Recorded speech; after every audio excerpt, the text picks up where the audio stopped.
পাৰিপাৰ্শ্বিক কবিতা পাঠ আৰু বক্তৃতানুষ্ঠানলৈ সকলোকে আন্তৰিক স্বাগতম জনাইছোঁ। এই অনুষ্ঠানটিত আজি মোক পৰিচালনা কৰাৰ দায়িত্বভাৰ দিয়াৰ বাবে কবিতা গোটৰ গুৰিয়ালসকলক সকলোকে মই আন্তৰিকভাৱে ধন্যবাদ জ্ঞাপন কৰিছোঁ। সময় সকলোৰে বাবে অতি মূল্যৱান আৰু এই সময়ৰ গতিৰ লগত আমি আগবাঢ়ি যাব লাগিব। গতিকে নিৰ্ধাৰিত সময়ৰ ভিতৰত আজি আমি অনুষ্ঠান ভাগি সম্পন্ন কৰাৰ সংকল্প লৈছোঁ আৰু তাৰ মাজতে আমি সকলোখিনি নিৰ্দিষ্টভাৱে নিৰ্ধাৰিত কৰি থোৱা আমি কাৰ্যসূচীক সামৰি ল'বলৈ প্ৰয়াস কৰিম। গতিকে যিহেতু পাৰিপাৰ্শ্বিক কবিতা, মই প্ৰথমেই আজিৰ অনুষ্ঠান আৰম্ভ কৰিছোঁ এটি পাৰিপাৰ্শ্বিক কবিতাৰে। কবিতাটি লিখি পঠিয়াইছে কবি মনজিত শইকীয়া চলিহাই। কবিতাটি মই পাঠ কৰি দিছোঁ। চহৰৰ মজিয়াত পাওৰুটি কেইখনমান দলিয়াই থৈ গ'ল কোনোবাই। ডাষ্টবিনটো কাষতে আছিল, ওচৰতে এজন খোজনীয়াও আছিল, সেই ঠাইতে অলপ পেলনীয়া। আকৌ কোনোবাই দলিয়াই থৈ গ'ল। পাওৰুটি কেইখন তুলি ডাষ্টবিনটোত পেলাই নিদিলে তেওঁ। কাউৰীটোৱে থপিয়াই তুলি ডাষ্টবিনটোৰ ওপৰতে খালে। নোখোৱাখিনি ডাষ্টবিনৰ ভিতৰতে পৰিল। খোজনীয়াজনে কাউৰীটোলৈ চাই থাকিল। চহৰৰ চিনাকি অচিনাকি হাতবোৰে বাটে পথে নলাই নৰ্দমাই খালী মাটিত আৱৰ্জনাৰ কেনভাছ আঁকে। ঘৰটো নিকা কৰি চহৰখন লেতেৰা কৰে।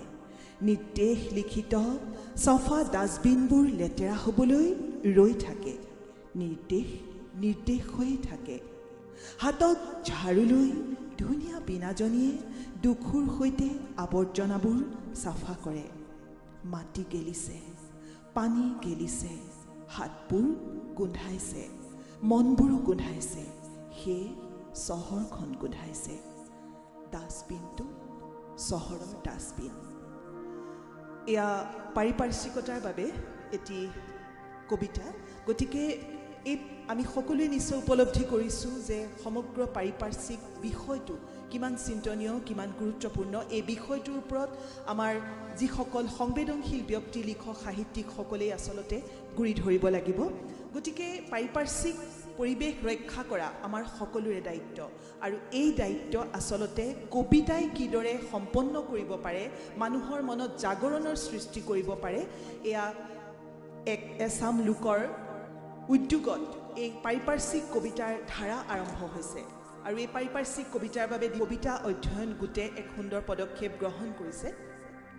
পাৰিপাৰ্শ্বিকতা অধ্যয়নৰ ওপৰত বিভিন্ন ধৰণে আমি কথা চিন্তা কৰিব পাৰোঁ। যেনে ধৰক এটা কাহিনীও বহুতে কয় যে এজন ব্যক্তিয়ে খুব মৰমেৰে এবাৰ এটা চৰাই পুহিলে।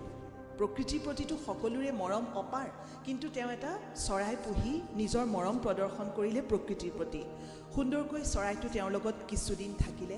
লাহে লাহে বনৰীয়া মন প্ৰকৃতিখনৰ প্ৰতি স্বাভাৱিকভাৱে আকৃষ্ট হৈ চৰাইটো এদিন উৰি গুচি গ'ল। তাৰ পাছত মানুহজনে পুহিলে এটি বান্দৰ। ভাবিলে কপিকুল লগতে থাকিব, সুন্দৰভাৱে খুৱাই বোৱাই ৰাখি বান্দৰটি পুহিলে। কিছুদিনৰ পাছত সেই বান্দৰটিও প্ৰকৃতিৰ আহ্বানত হাবিৰ মাজলৈ গুচি গ'ল। এইবাৰ মানুহজনে অকণমান অকলশৰীয়া অনুভৱ কৰি তেওঁ ভাবিলে মই এইবাৰ ফল মূলৰ গছ গছনি অলপ ৰুম। লাহে লাহে এজোপা দুজোপাকৈ যেতিয়া তেওঁ ফল মূলৰ বিভিন্ন গছ গছনি ৰুবলৈ ধৰিলে, তেতিয়া সেইবিলাক যেতিয়া ফল ফুলে জাতিষ্কাৰ হৈ পৰিলে, সেই যে চৰাইজনী পুহিছিল এদিন আঁতৰি গুচি গৈছিল, সেই চৰাইজনী সেই বাগিচাখনলৈ ফল মূল খাবলৈ আহিল, অৰ্থাৎ মানুহজনৰ কাষলৈ আহিল। আৰু সেই বান্দৰটো গুচি গৈছিল, সেই বান্দৰটো মানুহজনৰ কাষলৈ ফল মূল খাবৰ বাবেই হওক বা সেই প্ৰকৃতিৰ আহ্বানতেই পুনৰ আহিল। অৰ্থাৎ আমি মানুহেই প্ৰকৃতিক এটা নিয়ন্ত্ৰণৰ মাজত ৰাখিবলৈ বাবে সকলো ধৰণেৰে আমি প্ৰয়াস কৰিব লাগিব। জীৱকুলক আমি ৰক্ষা কৰিব লাগিব, প্ৰকৃতিক ৰক্ষা কৰিব লাগিব।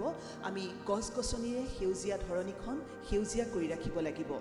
কাৰণ মানুহৰহে ভোক আছে, লোভ আছে। ভোক সকলোৰে, কিন্তু মানুহৰ আছে লোভ। মানুহে এতিয়া যেতিয়া লোভত পৰে, জোখতকৈ অধিক বিচাৰে। প্ৰকৃতিৰ ওচৰত সকলোখিনিয়ে আছে, প্ৰত্যেক জীৱক দিব পৰা সকলোখিনি আছে, কিন্তু লোভৰ বাবে প্ৰকৃতিৰ ওচৰত কোনো ধৰণৰ সৰঞ্জাম নাই।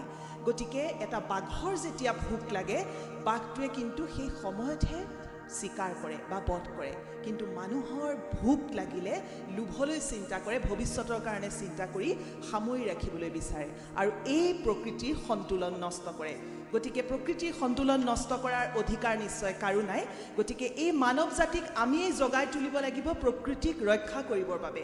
আৰু এই কবিকুলৰ অতিকে গুৰু দায়িত্ব, যিহেতু এটা কবিতা, এটা গানে মানুহক অধিক জাগ্ৰত কৰে, অধিক সঞ্জীৱিত কৰি তোলে এটা প্ৰবন্ধ পঢ়াতকৈ। আমি যদি এটা প্ৰবন্ধ বিজ্ঞানৰ বিষয়ে, প্ৰকৃতিৰ বিষয়ে পঢ়োঁ, সেই প্ৰবন্ধটো সেইখিনি সময়তহে হয়তো কিছু বিজ্ঞ লোকৰ মনত থাকিব, কিন্তু এটা কবিতা মানুহৰ শিৰে শিৰে, মানুহৰ সঞ্জীৱনী সুধা জগাই তোলাত যথেষ্ট অৰিহণা আগবঢ়ায়। শুৱনি আমাৰ গাঁওখনি অতি শুৱনি গছেৰে ভৰা, ডাল ভৰি ভৰি ফল ফুল লাগে কত পাওঁ তল সৰা।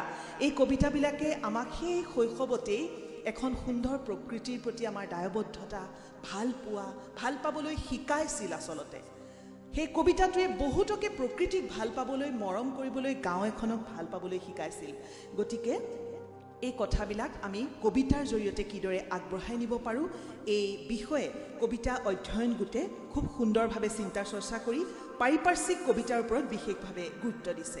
আৰু মই যে কৈ আছোঁ ডিব্ৰুগড় বিশ্ববিদ্যালয়ৰ কবিতা অধ্যয়ন গোটৰ বিষয়ে, আচলতে এখন বিশ্ববিদ্যালয়ৰ অকল শিক্ষাৰ ডিগ্ৰী প্ৰদান কৰা বা শৈক্ষিক পণ্ডিতসকলক গঢ় দিয়াই দায়িত্ব নহয়, বিভিন্ন ধৰণৰ দায়িত্ব থাকে।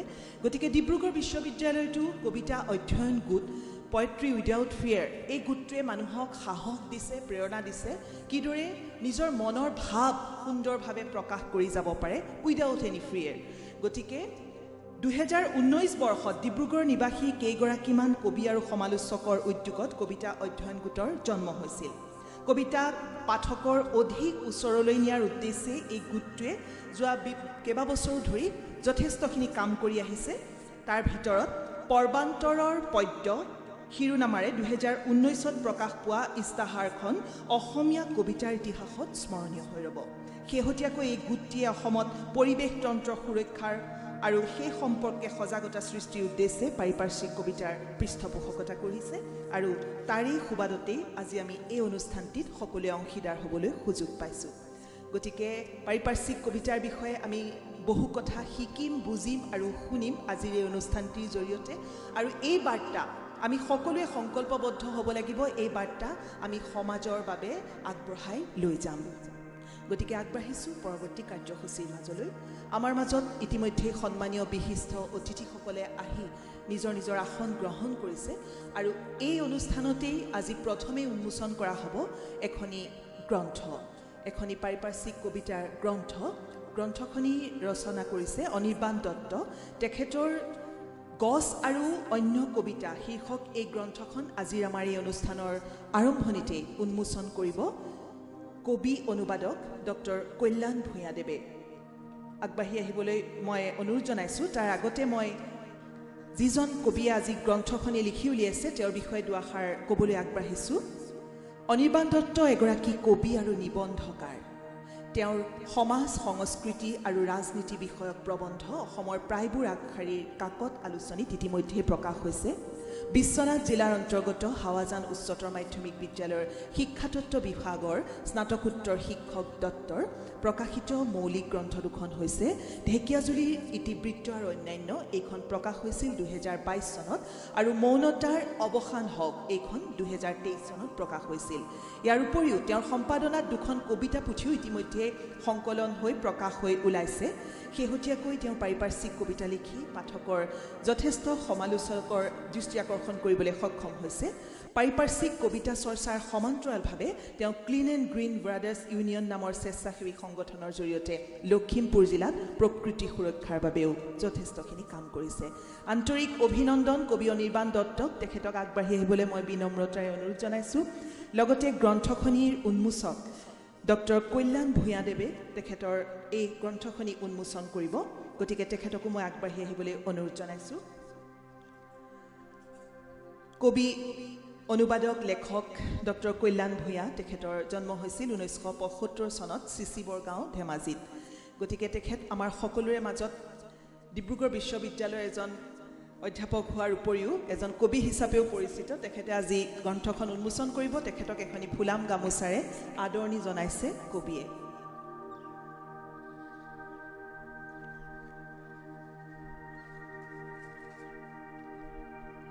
এখনি গ্ৰন্থ গছ আৰু অন্য কবিতা এয়া উন্মোচনৰ বাবে আগবাঢ়িছে পাৰিপাৰ্শ্বিকতাৰ দিশত এক সুন্দৰ আৰম্ভণি এয়া লেখকৰ এক বিনম্ৰ প্ৰয়াস তেখেতে প্ৰকৃতিক ৰক্ষাৰ উদ্দেশ্যে পাৰিপাৰ্শ্বিক পৰিৱেশক ৰক্ষাৰ উদ্দেশ্যে কবিতাৰ জৰিয়তে এক আন্দোলনৰ সৃষ্টি কৰিবলৈ আগবাঢ়িছে আমি আশা কৰিছোঁ এই কবিতা পুথিখনে সমাজলৈ এক সুন্দৰ বাৰ্তা প্ৰেৰণ কৰিব গছ ভুল অনৰ্থৰ মূল ফেহুজালি আদি বিভিন্ন ধৰণৰ কবিতা প্ৰকৃতি বিষয়ক কবিতাৰে তেখেতৰ চিন্তাধাৰা প্ৰকাশ কৰিছে এয়া গছ আৰু অন্য কবিতা অনিৰ্বাণ দত্তদেৱে প্ৰকাশ কৰি উলিয়াইছে আৰু এয়া উন্মোচনৰ দিশে আগবাঢ়িছে সকলোকে হাত চাপৰিৰে মই কবিজনাক উৎসাহিত কৰিবলৈ অনুৰোধ জনাইছোঁ এয়া কবিতা পুথিখন উন্মোচন হৈছে আজিৰ পৰা গছ আৰু অন্যান্য কবিতা ৰাইজৰ মাজলৈ আগবাঢ়িছে অসমীয়া কাব্য জগতলৈ এক অনুপম অৱদান অভিনন্দন কবি অনিৰ্বাণ দত্ত